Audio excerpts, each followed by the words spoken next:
Hi, and welcome to the Rave.com. I'm Allie here with the Somerset.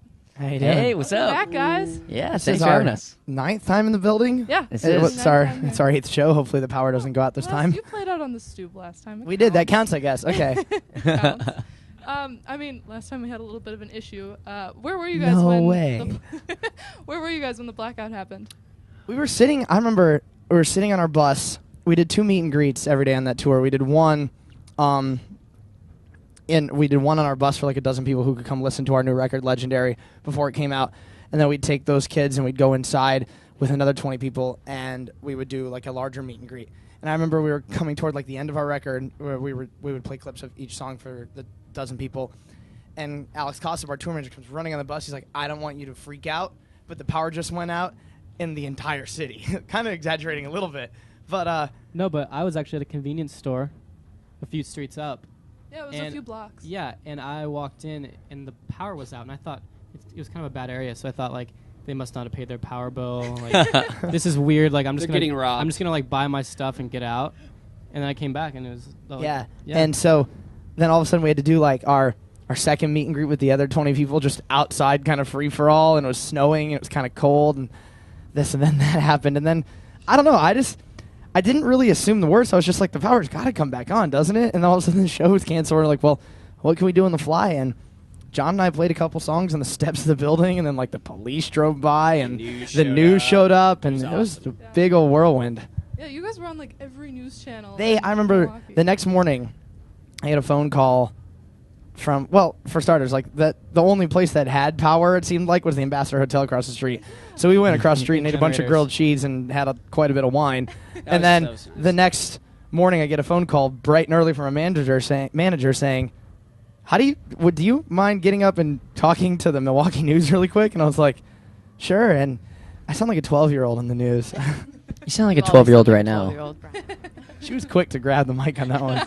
You were very quick. You were on top of that. But nonetheless, we're excited to have a reason to be back here. Yeah. It's always And good it's to have you. we're guys. getting It's always a nice homecoming. really close to double digits here at the Rave. Yeah, you So, are. One more show. Do we get a party of some sort? Yeah, our 10th show All-time here. lows beating you guys. I'm so guarantee it. They're going to be on their 12th next Sunday. Oh wow, we're not far behind. Wow. You're not far Okay, behind. cool. You can catch up. All right. So, now that the Wake Up and Be Awesome tour is finished, how was it? It was Well, awesome. Yeah. It was awesome, to say the least.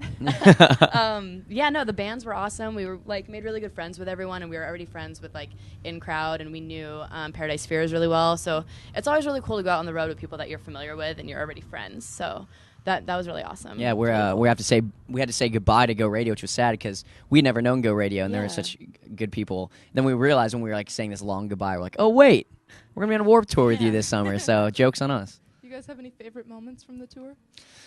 My favorite moment was actually related to the power outage. Was when we got to see Alex from Go Radio on the news interviewing, and saw that. and of course in the news they always cut in the worst time, and he's just like, oh, I don't know, power went out, and I was freaking out, and he just looked like such a nerd on the news. It was just hilarious. That was a big moment for me. And on April 16th, your new album Legendary was released. Yeah, that's my shoulders. They are lighter now. So It's a great album. You don't need Thank to worry you. About that. How is this one different from previous records? well, I mean, I think there are things that are.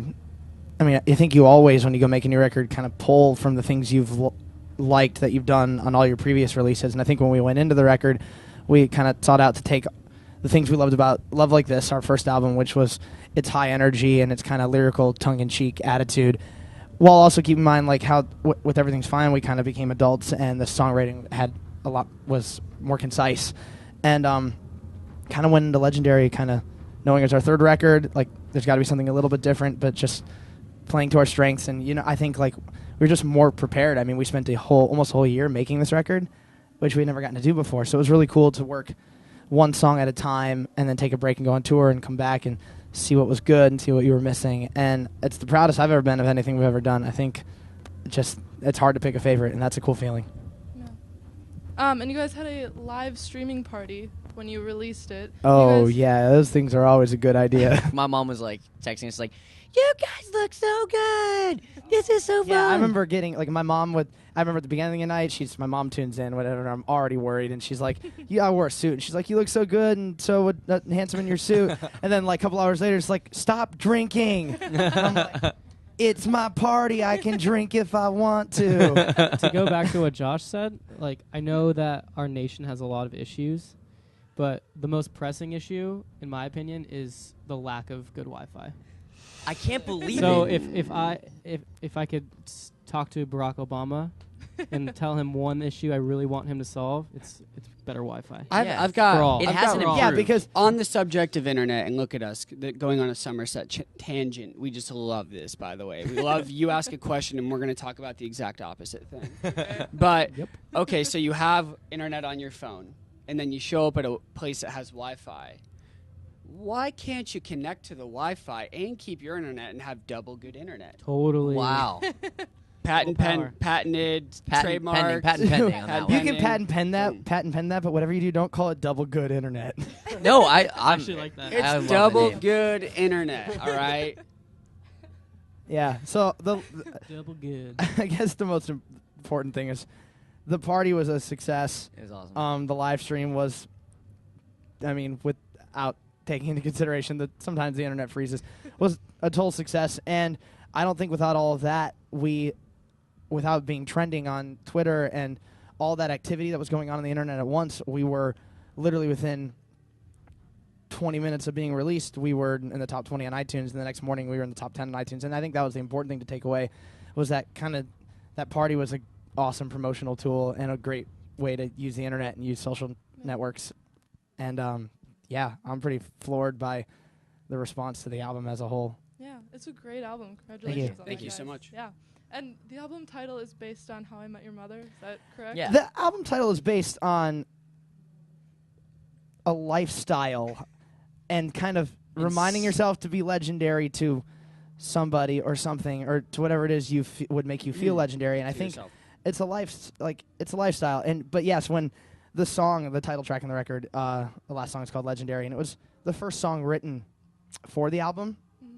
And I remember when it was written, we had just gotten off the road for the first time in a long time, and it kind of took me a lot longer to adjust to normal life than usual. And I'd just gotten out of a relationship and was kind of just dwelling upon many things. And I just remember one night specifically, we were having a pool party at our brand new house that we had all moved into to make a record, and everything was great, and everyone was outside just drinking and hanging by the pool, and I was sitting in the living room by myself watching How I Met Your Mother rerun, and just kind of sat there and I was like, you got to get it together, man, and wrote like this kind of ridiculous at the time like 4-line chorus idea and showed the guys, and I don't think if they were inebriated swimming by the pool, they probably would have liked it. So it was like the best accident ever for me. But the song kind of started as this ridiculous reference to How I Met Your Mother and kind of turned into this kind of autobiographical moment where kind of inspiring people to be legendary to whatever it is that would make them feel so. And I think it's We all It's a walked lifestyle out of our little choice.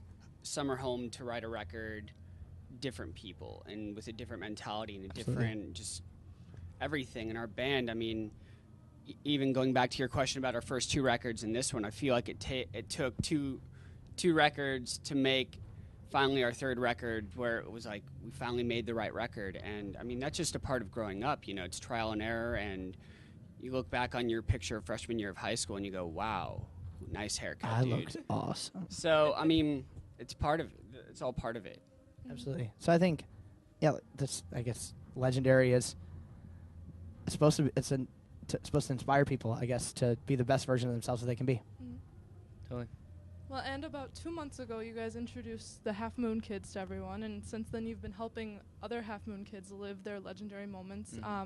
And tonight you're actually doing that. Can you tell us a little bit about how you've been doing that? The girl who I actually just watched her play right before this interview, and Jess and I were just completely enamored by her voice.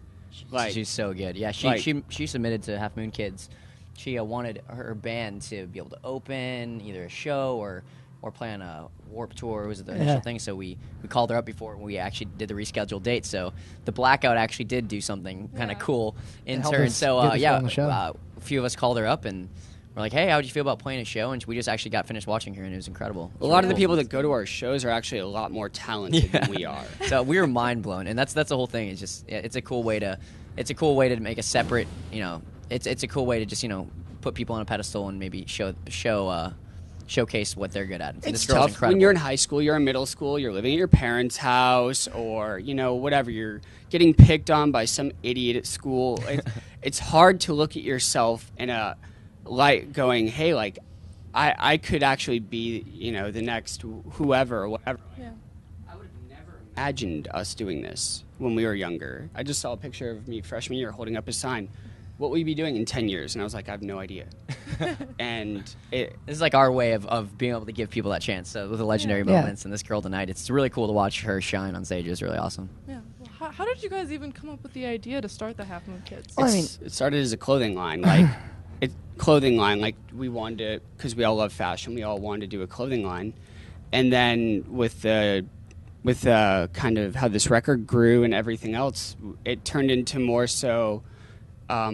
it turned into something bigger, and we larger than life community. It's like as a band, you could start like a fan club or a street team, whatever. And when we do have a few of those things, but we wanted to kind of create something that was separate from the band that kind of had its own little life to it, and something that encourages people to encourages individuality and to be excited about who you are as a person. And it really kind of worked off Legendary when we all were writing this record. We were all trying to inspire ourselves and ourselves as a band, be better people. And we're like, you know what, this whole idea, this whole name, maybe we could use this to symbolize our newfound perspective and maybe inspire people to live a more positive life. Yeah, and I think my favorite thing about like this whole Half Moon Kids campaign was kind of the launch of it. I think to me it was so important to have, we had so many friends and different artists and bands and entertainers tweet about Half Moon Kids before we had even acknowledged it, kind of trying to show that this is a community for fans of anybody, like not trying to make it seem like it was our thing first and then everybody else was jumping on board. And I think it was so important to have, we had so much support from friends and other bands and so many different people in various types of entertainment and photography and artists, and that was such a cool feeling. Yeah. And Jess, I have a question specifically for you. Yes. With the music business being such a male-dominated world, and you're in a band with 4 other guys, how did you get your start as drumming in the Somerset? Well, actually, my dad was a drummer. My older brother was a drummer as well, and they were the ones who got me into it and got me to start playing drums. And I obviously fell in love with it at an early age.